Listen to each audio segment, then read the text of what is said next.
Queridos, hoje eu quero trazer um tema bem relevante para você. A justificação, ela é apenas pela fé que nós temos em Cristo Jesus, o nosso Salvador. E eu quero que você entenda como funciona isso, porque isso pode ser uma virada de chave na sua vida. Estamos chegando na metade do nosso propósito. E uma coisa que eu quero que você entenda é que o céu, ele só responde a uma pessoa, ao justo. Somente quem é justo pode ter os céus abertos e praticar uma vida sobrenatural. Somente os justos podem entrar no céu e ter acesso ao Pai. Agora, o que é ser justo? Justificação é o ato de Deus aprovar as pessoas de acordo com o padrão dele, de acordo com o padrão de Deus, de acordo com a justiça de Deus. Deus mesmo é o padrão. E sendo Deus o padrão, seria algo impossível para mim e para você atingirmos isso. Diante de Deus, o melhor que eu possa ser, como diz Isaías 64:6, é comparado a um trapo de imundícia. Sendo assim, nós jamais poderíamos cumprir essa justiça e ter acesso a Deus. Em João 9, a partir do versículo 31, nós vemos um cego que sabia que Deus não atende a pecadores, mas somente a pessoas que são justos que podem ser ouvidos. O céu exige perfeição para poder responder. E queridos, aqui nós vemos uma chave poderosa, que é a justificação. E uma coisa que é interessante é que nós não temos que cumprir essas exigências de Deus. Mas o que fazer? Deus quer que cada um de nós, seus filhos, possamos ter acesso a Ele. Possamos ter acesso ao seu padrão de exigência. A súplica que você fizer, ela pode ser ouvida e será ouvida pela oração do justo, não dos justos. Aqui está a saída, porque o justo é Cristo. É por isso que a nossa oração ela é sempre feita no nome de Jesus, o justo. A Bíblia diz claramente que a eficácia da oração é do justo. Em Tiago 5,16 diz que a oração do justo tem muito em seus efeitos. Em Atos 7,5, versículo 52, diz que só existe um justo, Cristo. O que é justo? Justo é aquele cujo modo de pensar, sentir e agir é inteiramente de acordo com a vontade de Deus. É por essa razão que o justo não necessita de ratificação no coração ou na vida. Não há um justo sequer. Romanos 3, a partir do verso 10, fala isso. Só existe um que de fato é justo, ou seja, somente um que cumpriu o que é exigido pelo céu. Somente um que pode ter a resposta do céu, pois somente para ele o céu está aberto. Mais uma vez, quando nós olhamos a palavra, nós vemos que somente os céus se abrem para os justos quando ele ora. Em Lucas 3, a partir do versículo 21, nós vemos que o Espírito vem para o justo. E o Pai fala ao Filho amado que é justo. Na posição de justo, os céus se abrem. O Espírito vem e o Pai nos chama de filhos amados. Porque se nós estamos em Cristo, nós somos filhos. Aí nós somos chamados de justo. E paz, prosperidade, vida sobrenatural vem sobre nós. Eu estou aqui para te dizer que a boa notícia é que o Pai criou a maneira de nos colocarmos nessa posição poderosa de fé para o sobrenatural. Ele nos colocou em Cristo. Em Colossenses 3, a partir do versículo 2, a palavra diz que nós não éramos justos. Nós morremos e agora a nossa vida está oculta em Cristo. Não somos mais nós que vivemos, ainda que vivos, vivemos em Cristo. Isso significa que quando oramos, não somos nós de fato que estamos orando, mas é Cristo que está orando. Quando nos apresentamos diante do mundo espiritual, é Cristo que se apresenta. Porque, queridos, nós somos o corpo de Cristo, nós estamos nele. Então, esse poder, esse sobrenatural, ele está em nossas vidas. Essa verdade deve afetar profundamente, poderosamente a nossa vida. De acordo com Gálatas 2, a partir do verso 19, primeiro você precisa estar crucificado. E isso significa estar despojado da sua justiça própria e do velho homem. Agora não sou mais eu, e sim Cristo que está vivendo a minha vida. Mas isso não significa que eu não estou vivo, mas que eu estou vivendo pela fé nele, na obra dele, na justiça dele. É por isso que viver o sobrenatural significa que Deus tomou os meus pecados e colocou sobre Cristo e pegou a justiça de Cristo e a colocou em mim. O céu Não está cheio de ladrões, perdoados. Está cheio de justos que não têm passado, ou seja, justos que nunca pecaram. E queridos, Deus tomou a lei e substituiu pela fé. Crer é a única lei que Deus exige do homem pecador. Se o homem crê em Cristo, essa fé lhe é imputada por justiça. É uma exigência espiritual. Em Cristo Jesus nós somos feitos justiça de Deus.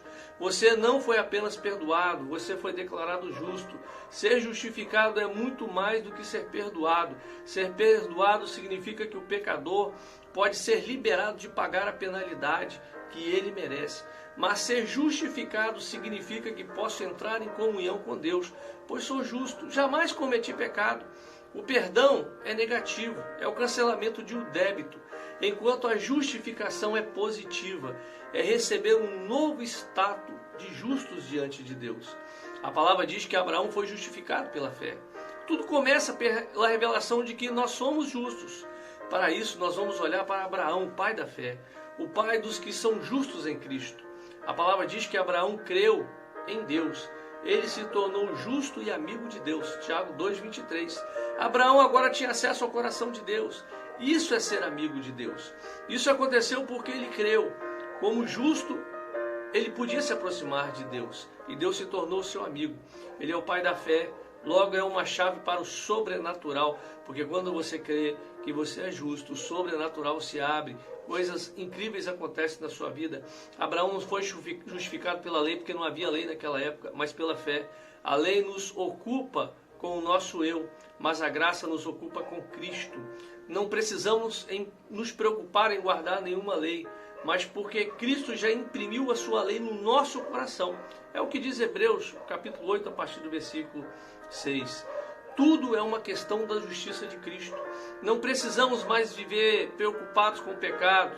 Não somos justos hoje, então pecamos amanhã e devemos nos tornar justos amanhã novamente. Não, a Bíblia diz que Jesus veio para trazer justiça eterna, que Ele não acaba nunca mais, ou seja, não importa o que nos aconteça, uma vez que nós estamos nele e Ele é a nossa própria justiça. A obra do sangue de Cristo nos tira de um lugar de pecado, onde a sua santidade não via nenhuma justiça, e nos leva para um lugar onde ele não vê nenhum pecado em nós. Voltemos para Abraão, o justo. Ele tinha pecado. Ele mentiu 2 vezes em relação a Sara, sua mulher, dizendo que ela não era sua esposa. Mentiu covardemente por medo, mas isso não mudou o fato de que ele era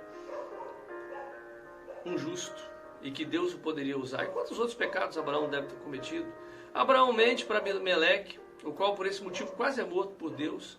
Deus trata duramente com Abimeleque, mas sequer menciona coisa alguma sobre o pecado de Abraão com ele.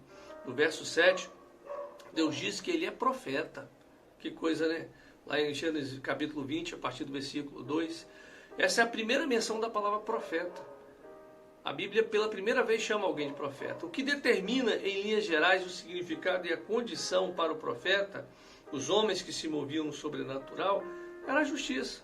Está claro que o único motivo que colocou Abraão na condição de ser profeta, de se mover no sobrenatural, é porque ele era justo, apesar dos seus erros.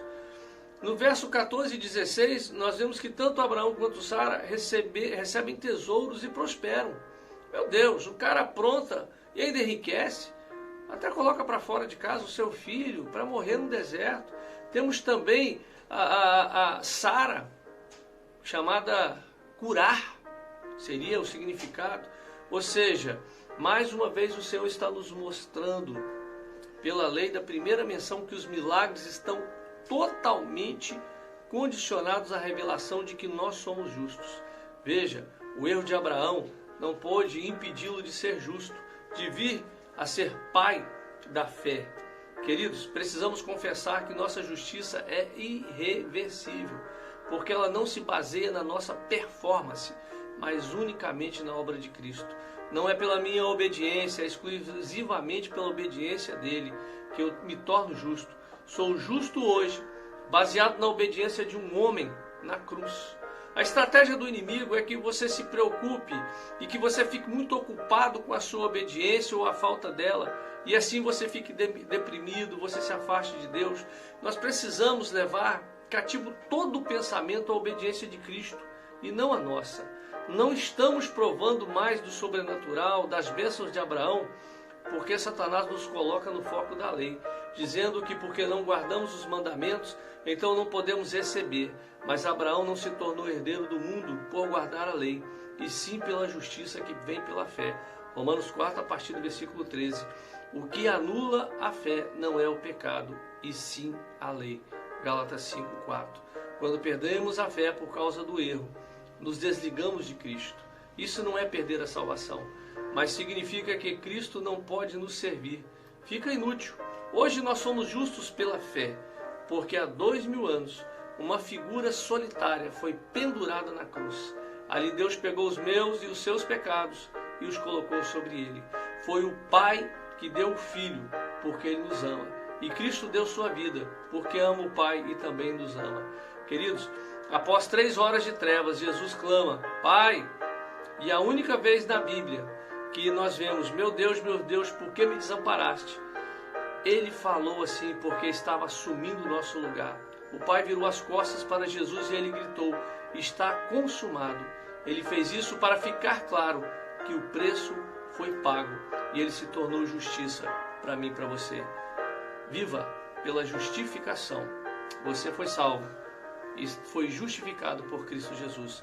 Não há culpa, pela fé nós nos tornamos justos diante do Pai. Que Deus te abençoe.